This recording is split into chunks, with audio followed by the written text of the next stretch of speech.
നിങ്ങളുടെ ഇഷ്ട പരമ്പരകൾ എക്സ്ക്ലൂസീവായി സൺ നെക്സ്റ്റ് ആപ്പിലൂടെ തികച്ചും ഫ്രീ ആയി. ഇപ്പോഴേ ആപ്പ് ഡൗൺലോഡ് ചെയ്യൂ. പക്ഷേ മരിക്കുന്നവരെ തന്നെ സ്നേഹിക്കാനുള്ള മനസ്സുണ്ട്. തന്നെ ഞാൻ കരയിക്കില്ല എന്ന് എനിക്ക് വാക്കരാനൊന്നും പറ്റില്ല. പക്ഷേ കരഞ്ഞതിന്റെ 1000 മടങ്ങ് കൂടുതൽ ഞാൻ തന്നെ ചിരിപ്പിക്കും. അതിനാവശ്യമുള്ള സ്നേഹവും ഹ്യൂമർ സെൻസും മണ്ടത്തരമൊക്കെ എന്തെങ്കിലും ഉണ്ടോ? എനിക്ക് കാശോ ബംഗ്ലാവോ കാറോ ഒന്നും വേണ്ട. ഈ സ്നേഹവും ആത്മാർത്ഥതയും കണ്ടിട്ട് മാത്രം ഞാൻ വക്കീലിനെ സ്നേഹിച്ചത്. വക്കീൽ എനിക്ക് ഒരു വാക്ക് മാത്രം തന്നാ മതി. ഒരിക്കലും മാറരുത്. എന്താ? എന്നും ഇതുപോലെ ആത്മാർത്ഥതയുള്ള ആളായിരിക്കണം. എന്നെ ഇതുപോലെ സ്നേഹിക്കണം. ആത്മാർത്ഥതയുടെ കാര്യമൊക്കെ ഓക്കെ, പക്ഷെ സ്നേഹത്തിന്റെ കാര്യത്തിൽ എനിക്ക് ഉറപ്പുവരാനൊന്നും പറ്റില്ല. അതെന്താ? എടോ, ഓരോ വർഷം കഴിയും തോറേ തന്നോടുള്ള സ്നേഹം എനിക്ക് കൂടി വരില്ലേ? ഓ, ക്രിഞ്ച് ഡയലോഗ് ഒക്കെ അടിക്കുന്നുണ്ടല്ലോ. ഇതൊക്കെ എഴുതി പഠിച്ചതാണോ? അയ്യോ അല്ല, ഇതൊക്കെ എന്റെ ഉള്ളീന്ന് വരുന്നതാ. വക്കീലിന്റെ ഉള്ളിൽ എവിടെയോ ഒരു സീരിയൽ തിരക്കഥാകൃത്ത് ഉറങ്ങിക്കിടക്കുന്നുണ്ട്. ഓ, നിങ്ങളൊക്കെ വലിയ ന്യൂ ജനറേഷൻകാരല്ലേ.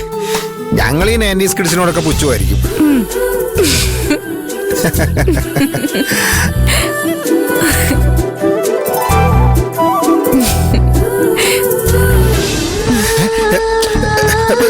എന്താടോ ഇത്? ആരെങ്കിലും ഇവിടെ കേറി വന്നാണ്ടല്ലോ. വീടില്ല. എടോ മഹിമ, ആരെങ്കിലും കേറി വന്നാണ്ടല്ലോ. ആരാ? അതാ ഫോട്ടോഗ്രാഫറാ. ഓ, നശിപ്പിച്ചു. എടുക്കെടുക്ക്. ഹലോ ഹലോ, കുറച്ച് ഫോട്ടോസ് കൂടെ എടുക്കാനുണ്ട്, ഒന്ന് വേഗം വരാമോ? അതിനെന്താ ഇപ്പൊ വരാം. ഇപ്പൊ വരാൻ പറ്റില്ല. അങ്ങനെ പറഞ്ഞാൽ എങ്ങനെ മോളെ? ലൈറ്റ് പൊക്കോണ്ടിരിക്കല്ലേ? തന്റെ ഒരു ലൈറ്റ്.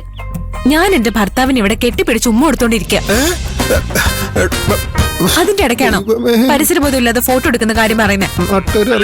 മോളെ സോറി ഫോട്ടോഗ്രാഫർ ചേട്ടാ, ക്രിഷ് ചേട്ടാ.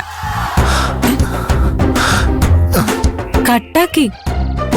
എടോ, താൻ എന്ത് വർത്താനേ പറഞ്ഞത്? എന്താ കുഴപ്പം? എടോ വിട്ടെടോ. എടാ, ആരെങ്കിലും കേറി വന്ന കാണൂട്ടാ. കണ്ടല്ലിപ്പ എന്താ? നമ്മുടെ കല്യാണം കഴിഞ്ഞില്ലേ? ഞാൻ എന്റെ ഭർത്താവിനെ കെട്ടിപ്പിടിച്ച് ഉമ്മ കൊടുത്ത ബാക്കിയുള്ളവർക്ക് എന്താ പ്രശ്നം? കല്യാണം കഴിഞ്ഞപ്പോഴേ തനിക്ക് ചാട്ടം കുറച്ച് കൂടിയിട്ടുണ്ട്.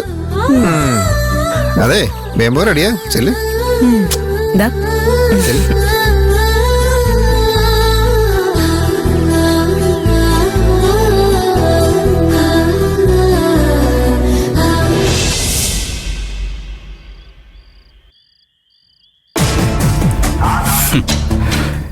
ഞാൻ ഡാഡിയോട് അപ്പോഴേ പറഞ്ഞല്ലേ കല്യാണത്തിന് പോകണ്ടാന്ന്. ഇങ്ങനെയൊക്കെ സംഭവിക്കുമെന്ന് എനിക്ക് നന്നായിട്ട് അറിയായിരുന്നു. അച്ഛൻ കല്യാണത്തിന് പങ്കെടുത്ത് മഞ്ജുവിനെ മഹിമയും വിഷമിപ്പിക്കാന്ന് കരുതി. പകരം അവര് എല്ലാവരുടെ മുമ്പിൽ വെച്ച് അച്ഛനെ അപമാനിച്ച് ഇറക്കി വിട്ടു. ഇങ്ങനെയൊക്കെ സംഭവിക്കുന്ന ഗോപാലേട്ടന് മുൻകൂട്ടി കാണാൻ കഴിഞ്ഞില്ലേ? എന്നെ കല്യാണം കൂടാൻ സമ്മതിക്കാതെ ഇറക്കി വിടാൻ മഞ്ജുവും മഹിമയും ശ്രമിക്കുമെന്ന് എനിക്ക് നന്നായിട്ട് അറിയാമായിരുന്നു. പക്ഷെ ഞാൻ പ്രതീക്ഷിച്ചത് എനിക്ക് വേണ്ടി ഗിരി ബഹളം വെച്ച് അവിടെ ഒരു പ്രശ്നം ഉണ്ടാക്കുന്നായിരുന്നു. പക്ഷേ ഗിരി എന്നെ ഇറക്കി വിട്ട അവനും അവിടെ നിന്ന് ഇറങ്ങിപ്പോകുന്നു മാത്രമേ പറഞ്ഞുള്ളൂ. അവന് ബുദ്ധിയുണ്ട്. ഇതാവുമ്പോ അച്ഛനെ അവൻ പിന്തുണച്ചതുപോലെ തോന്നുകയും ചെയ്യും, കല്യാണം നന്നായി നടക്കുകയും ചെയ്യും. അവൻ എല്ലാത്തിലും വലുത് അവന്റെ ഭാര്യ തന്നെയാണെന്ന് ഇനിയെങ്കിലും ഡാഡി ഒന്ന് വിശ്വസിക്കേ. അവള് നിർബന്ധിച്ചിരുന്നെങ്കിലേ അവൻ ഡാഡിയുടെ കഴുത്തിന് പിടിച്ച് അമ്പലത്തിന് പുറത്താക്കാനും മടിക്കില്ലായിരുന്നു. നോക്കണ്ട, ഞാൻ പറഞ്ഞത് സത്യമാ. ഗിരിയെ ഇനി മുതൽ കൂടുതൽ സൂക്ഷിക്കണം അച്ഛാ. മഞ്ജുവിന് വേണ്ടി അവൻ അച്ഛനെ ഒറ്റുകൊടുക്കാനും മടിക്കില്ല. ഞാൻ ചെയ്ത തെറ്റുകളെ കുറിച്ച് അവൻ പറയാൻ തീരുമാനിച്ച അവനും കൊടുക്കും. അവൻ മാപ്പുസാക്ഷി ആയാ പോരെ ഗോപാലേട്ടാ? ഗിരി ഒരിക്കലും അങ്ങനെയൊന്നും ചെയ്യില്ല. ഡാഡി ഇനി അവനെ വിശ്വസിക്കാൻ പോവാണോ? ഞാൻ ആരെയും വിശ്വസിക്കാറില്ല, എല്ലാവരെയും ഉപയോഗിക്കാറേ ഉള്ളൂ. അവന്റെ ഉപയോഗം തീരുന്നതുവരെ ഞാൻ അവനെ കൂടെ നിർത്തും. അത് കഴിഞ്ഞാ അവനെ ഒഴിവാക്കും. അത്രേ ഉള്ളൂ. എന്റെ ഇപ്പോഴത്തെ പ്രശ്നം ഗിരിയല്ല, മാധവന്റെ മക്കളാ. അത്ര ആളുകളുടെ മുമ്പിൽ വെച്ച് അവളെന്നെ അപമാനിച്ചു. ഞാൻ കൊടുത്ത സമ്മാനം അവളെ ചവിട്ടിത്തെറിപ്പിച്ചു. ആ പീക്കിരിപ്പെണ്ണിന് എവിടുന്ന എത്ര ധൈര്യം കിട്ടിയെന്നാ ഞാൻ ആലോചിക്കുന്നേ. മാധവന്റെ ചോരയല്ലേ, അതിന്റെ ഗുണം കാണിക്കാതിരിക്കോ? മഞ്ജു മഹിമയും അച്ഛനെ നാണം കെടുത്താൻ കഴിഞ്ഞതില് ഇപ്പൊ സന്തോഷിക്കുന്നുണ്ടാവും.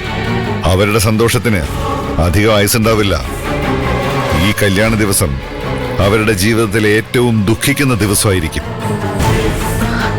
ഗോപാലേട്ടൻ എന്താ ചെയ്തേ? പുറത്തുനിന്ന് നല്ല പണിയറിയാവുന്ന കുറച്ച് പിള്ളേരെ ഇറക്കിയിട്ടുണ്ട്.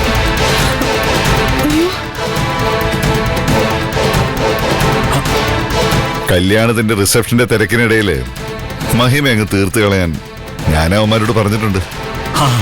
അത് കലക്കി. മഹിമയ്ക്ക് എന്തെങ്കിലും സംഭവിച്ചാ മഞ്ജുവിനും ഗിരിക്കും അത് സഹിക്കാൻ പറ്റില്ല. അവരാകെ തകർന്നു പോകും. ഇത്രയ്ക്കൊക്കെ വേണോ ഗോപാലേട്ടാ? ഇതൊക്കെ വലിയ പ്രശ്നമാവില്ലേ? പ്രശ്നമാവും. നമുക്കല്ല, അവർക്ക്.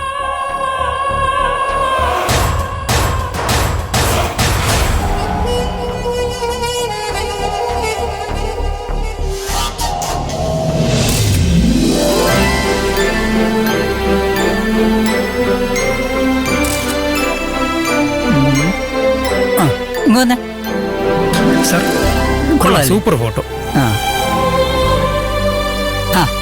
ഇപ്പൊ മര്യാദക്ക് രണ്ടുപേരും പോസ് ചെയ്യാൻ പഠിച്ചു. കുറച്ച് ചേർന്ന് നിന്നേ. പറഞ്ഞു കുറച്ച് ഫ്രണ്ടിലോട്ട് വന്നേ. ഇങ്ങോട്ട് വാ. ചേർന്ന് നിന്നേ. ഓക്കെ അല്ലേ? കുറച്ചുകൂടെ.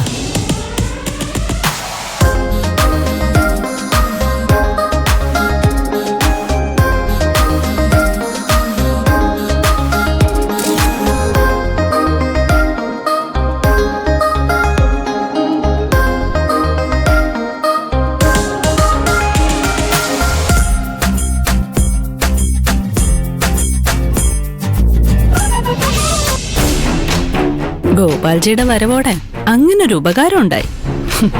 രണ്ടുപേരും കീരിയും പാമ്പും പോലെയായി. മഞ്ജുവിന് ഈ അവസ്ഥയില് ആവശ്യമില്ലാത്ത ടെൻഷനൊന്നും ഉണ്ടാവരുതെന്നായിരുന്നു എന്റെ ആഗ്രഹം. പക്ഷേ അവൾ അതിന് സമ്മതിക്കില്ല. ഇനി ഇവര് തമ്മിലുള്ള പ്രശ്നം ഇവര് തന്നെ തീർക്കട്ടെ. ഇത് കൊള്ളാല്ലേ? അങ്ങനെ അങ്ങനെ.